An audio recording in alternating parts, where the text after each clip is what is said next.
Assalamualaikum warahmatullahi wabarakatuh. Waalaikumsalam warahmatullahi wabarakatuh. Selamat pagi semuanya. Pagi Kak.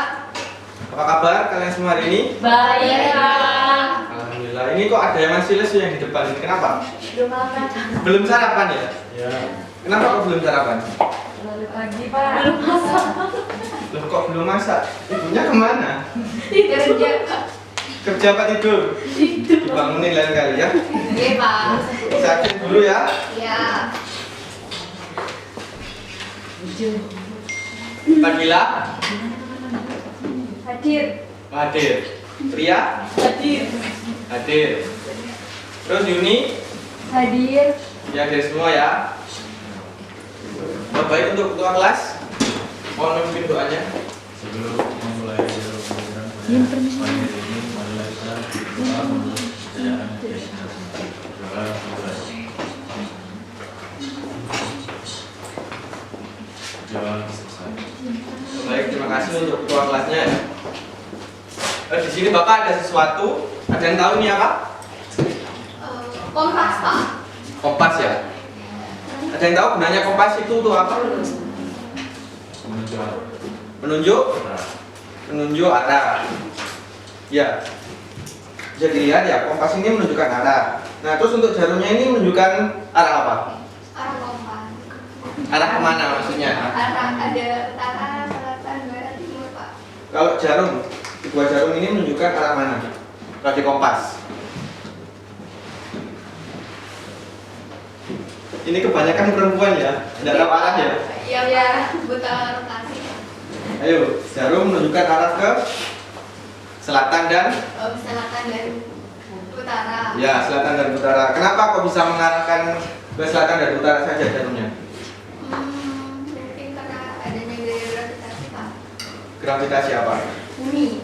Ya, karena ada gaya gravitasi bumi.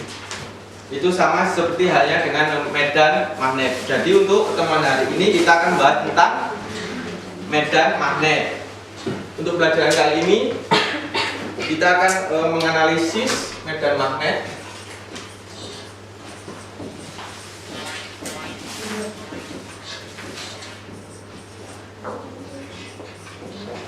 Lalu induksi magnet.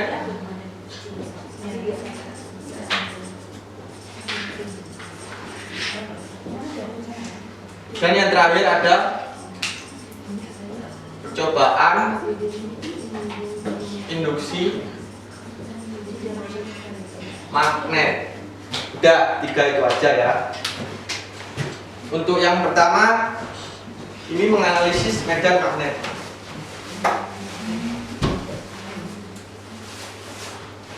Pengertian medan magnet. Medan magnet adalah ruangan yang memiliki magnet di mana magnet masih memiliki efeknya. Medan magnet dipengaruhi oleh arah garis gaya magnet, yaitu dari utara ke selatan. Berarti sama seperti kompas tadi. Ya, betul. Untuk yang selanjutnya. Nah, ini contoh gambar magnet ya. Yang atas akan terjadi apa? Tarik. Yang atas akan terjadi gaya. Ya, betul. Tarik menarik. Tepuk tangan untuk masnya. Terus yang kedua, gaya. Ayo, nggak apa. Salah nggak apa kok. Akan terjadi gaya apa?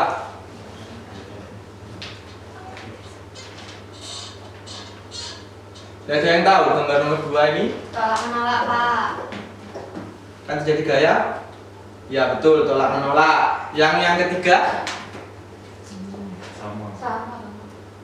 apa gaya sama? Nggak ada. Gaya apa? Tolak menolak. Gaya tolak menolak. Ya, ada yang bisa menjelaskan ini kenapa kok bisa tarik menarik? Terus yang gambar kedua, ketiga ini tolak menolak. Kenapa?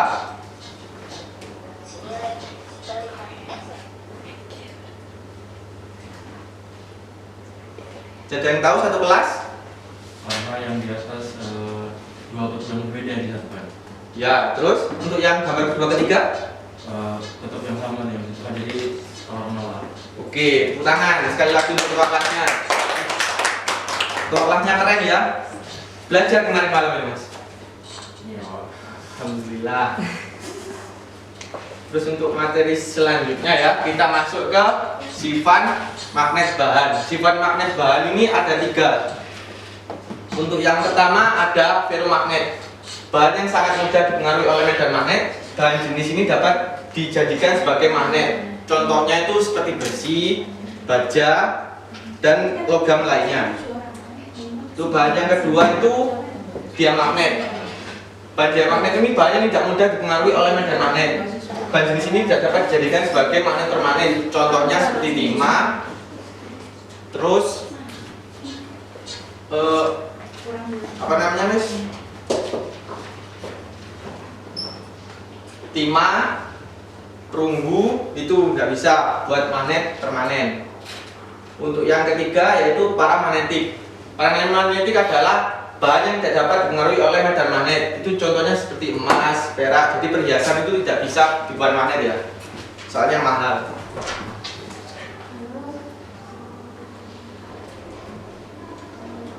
Nah, untuk selanjutnya percobaan Hans Christian Ørsted. Bapak punya sesuatu untuk kalian?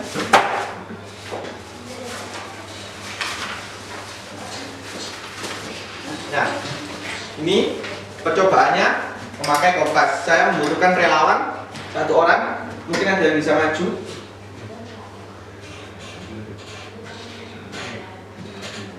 Relawan, seikhlasnya aja.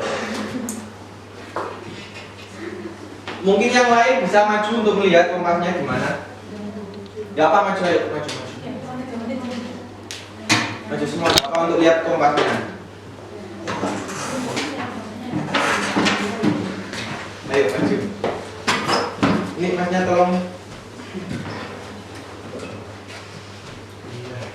Nah, ini tembaganya ini kan ke baterai. Iya, tempelkan ke baterai.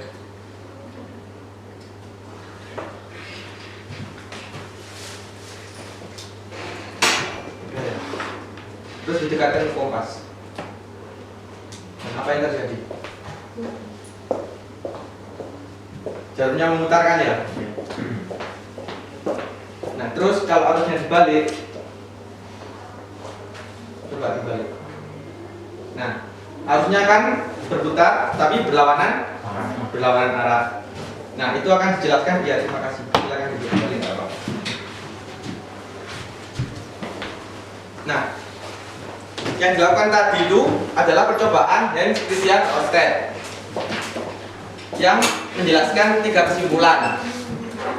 Yang pertama, di sekitar penghantar yang dialiri arus listrik terdapat atau timbul medan magnet. Jadi seperti tadi, jika ini tembaga dari arus listrik terus ditekan ke magnet, maka arahnya kan ikut berputar kan, arah kompasnya. Itu yang ketiga, arah gaya magnet yang menyimpangkan jarum kompas bergantung pada arah arus listrik yang mengalir pada kawat. Seperti tadi, jika arusnya dibalik, maka jarumnya akan berputar berlawanan arah. Yang ketiga, besar medan magnet di sekitar kawat berarus listrik tergantung pada kuat arus listrik dan jaraknya terhadap kawat. Jadi kalau tadi didekatkan, perpindahannya maka akan semakin besar. Gitu. Apakah jelas? Untuk selanjutnya cara membuat magnet. Ada yang tahu berapa cara untuk membuat magnet? Ada berapa? Tidak tahu ya. Cara membuat magnet itu sebenarnya ada 3 cara. Cara yang pertama yaitu menggosok magnet ke besi. Cara yang kedua yaitu menginduksi magnet ke besi. Cara yang ketiga mengalirkan arus listrik ke besi. Nah, pada pertemuan kali ini nanti kita akan mencoba cara yang ketiga, mengalirkan arus listrik ke besi. Selanjutnya, induksi magnet pada kawat berarus listrik. Itu ada 2 macam, yaitu pada kawat lurus dan kawat melingkar. Untuk kawat lurus sendiri dapat dirumuskan dengan rumus B sama dengan μ0I per 2πa. Untuk kawat melingkar dapat dirumuskan dengan B μ0I N per 2A. Nah, saya akan jelaskan sedikit untuk tanda ini ya. Tanda X masuk dan tanda X keluar. Untuk induksi magnet ini menggunakan kaidah tangan kanan. Iya. Untuk jempol ini menunjukkan arus I, arah arus. Untuk jari ini menunjukkan arah induksi, arahnya. Bapak contohkan ya. Ini. Jika arus I ke atas,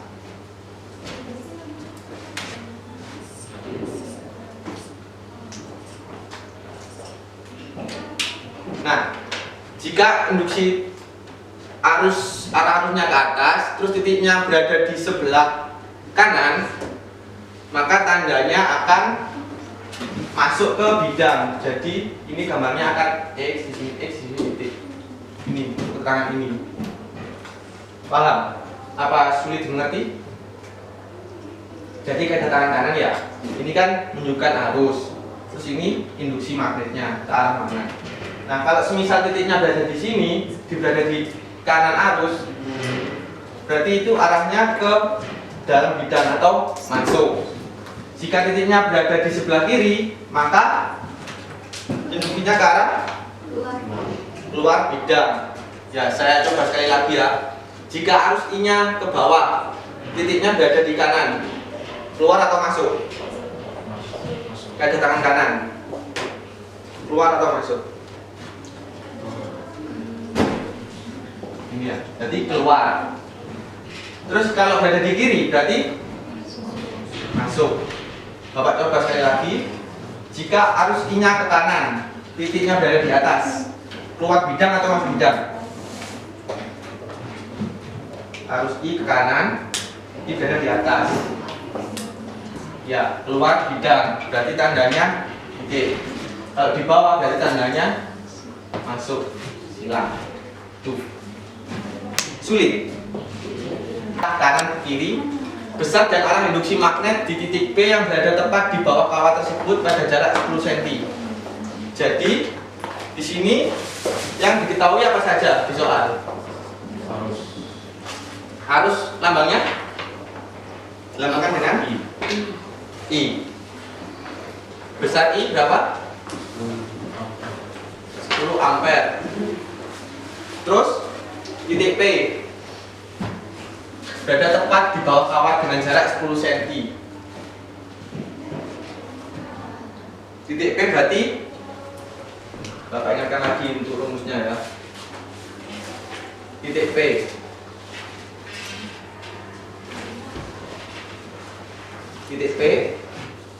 ini jarak titik ke kawat. Berarti titik P dilambangkan dengan A. 10 cm dijadikan meter berapa?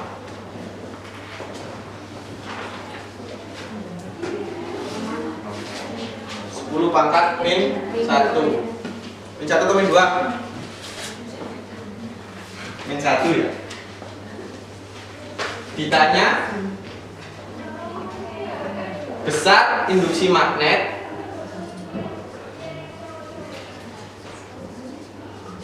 sama arahnya. Terus untuk penyelesaiannya rumusnya apa tadi? Rumusnya kawat lurus. Yang ini B sama dengan I per 2 PA. Untuk mu0 sendiri berapa nilainya? 4pi kali 10 pangkat min 7 WB per AM. 4pi kali 10 pangkat min 7. Untuk I-nya berapa? 10 ampere. 10 per 2pi. A-nya berapa A-nya? 10 pangkat min 1. Gimana cara penyelesaiannya ini? Ada yang nggak suka matematika? Nggak ada yang suka ya? Ya, ini bisa dicoret ya. Coret, coret, karena ini dibagi jadi hilang I-nya, terus ini 2 juga bisa jadi 2 kali 10 berarti 20 dikali ini 10 pangkat min 1 dipindahkan ke atas menjadi plus, jadi 10 pangkat min 7 plus 10 pangkat min 1 ada 10 pangkat min 10 pangkat min 7 dikali 10 pangkat plus 1 min 6. Satuannya apa?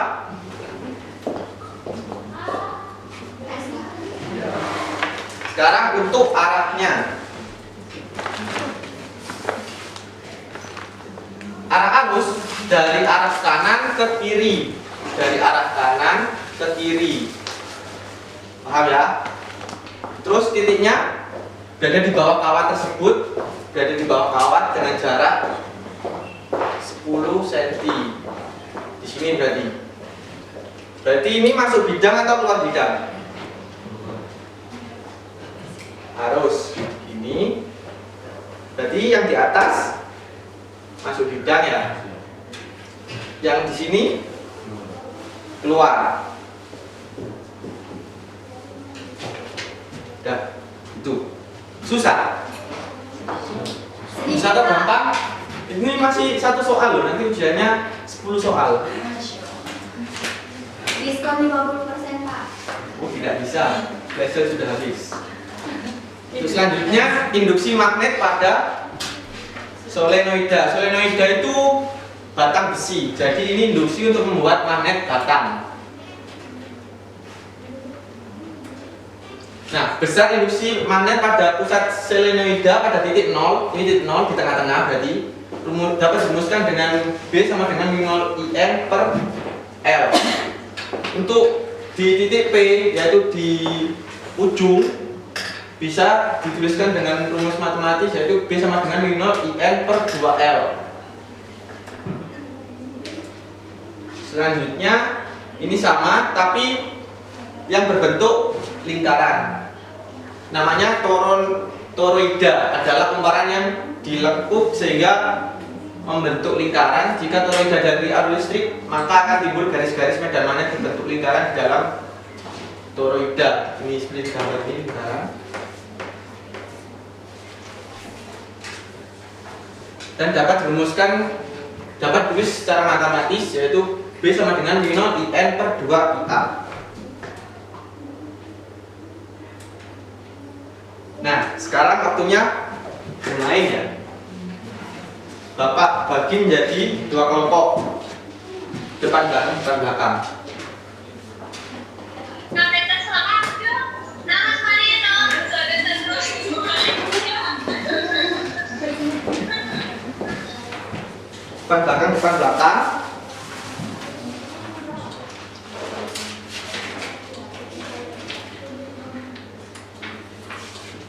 Bisa dibaca dulu langkah-langkahnya.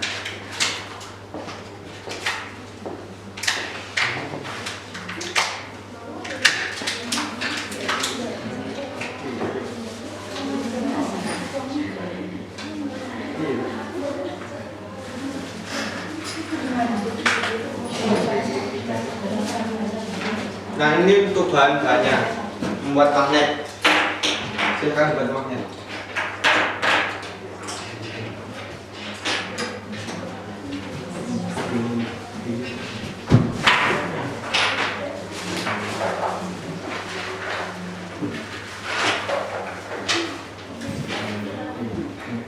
Coba, kalau ini terangkat berarti magnet kalian jadi. Praktikum kalian berhasil berarti. Coba gimana?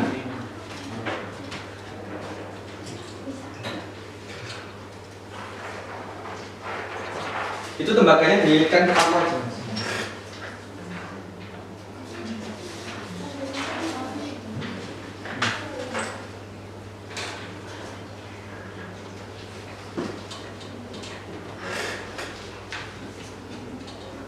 Ya, lilitkan terus ke bawah sampai banyak.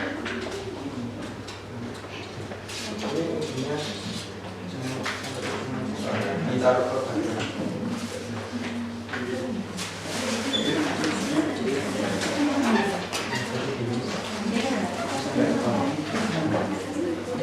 Oh.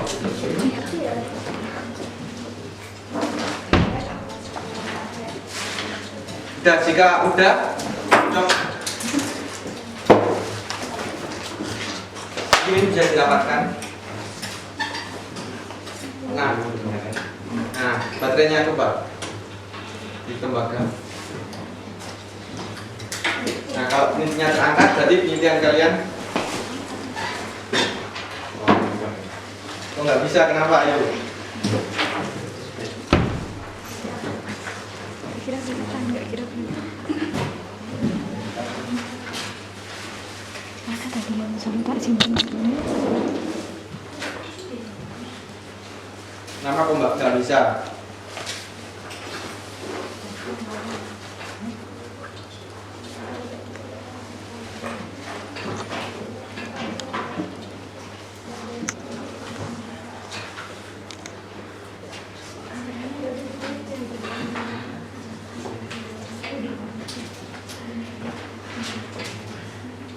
Coba.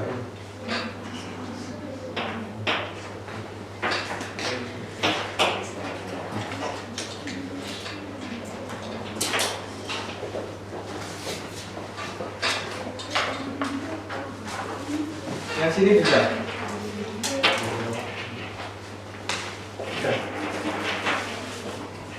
Jangan coba obatnya.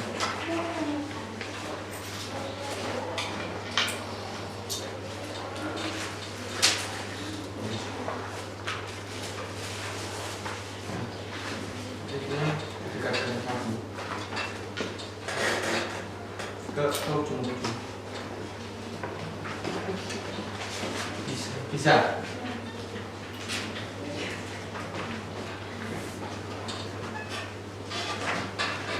Di situ ada tabel, kalian isi sesuai yang ada itu jumlah militan sama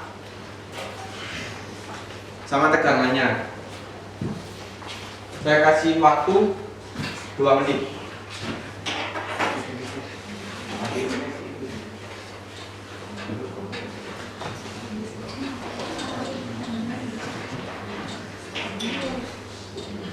Bisa.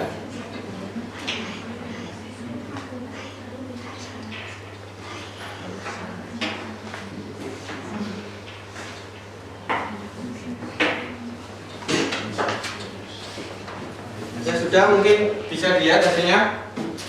Sudah dikerjakan. Ada yang bisa menyimpulkan dari praktikum ini?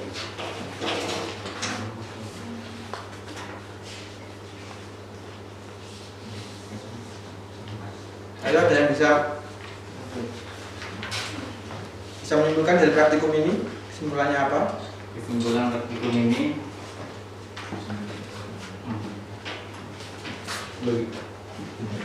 bagaimana hubungan antara tegangan dan banyak kumparan dengan medan magnet, Ya, yaitu berbanding lurus. Jadi banyak kumparan dan tegangannya itu mempengaruhi medan magnetnya. Semakin banyak kumparan, maka medan magnet akan semakin besar.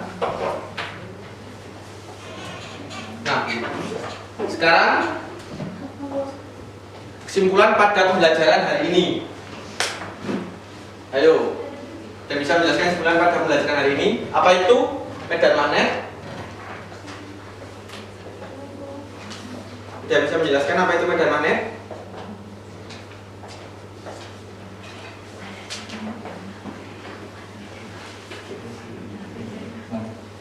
Kesimpulan pada pembelajaran hari ini yang bisa, silakan angkat tangan. Menganalisis magnet, Ya, terus? induksi magnet, sama Ya. percobaan induksi magnet. Ya, untuk pertemuan kali ini kita mempelajari tentang medan magnet. Medan magnet yaitu medan yang berada di sekitar magnet yang magnet dan gaya Lorentz. Sekian untuk pembelajaran hari ini. Untuk ketua kelas bisa mengakhiri. Sebelum mengakhiri kegiatan pembelajaran hari ini, adalah gambaran menurut kepercayaan dari masyarakat luar.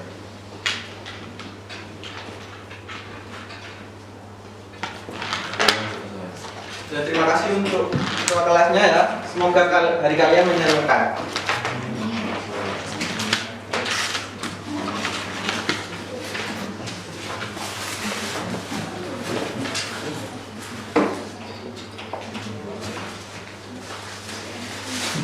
Thank you.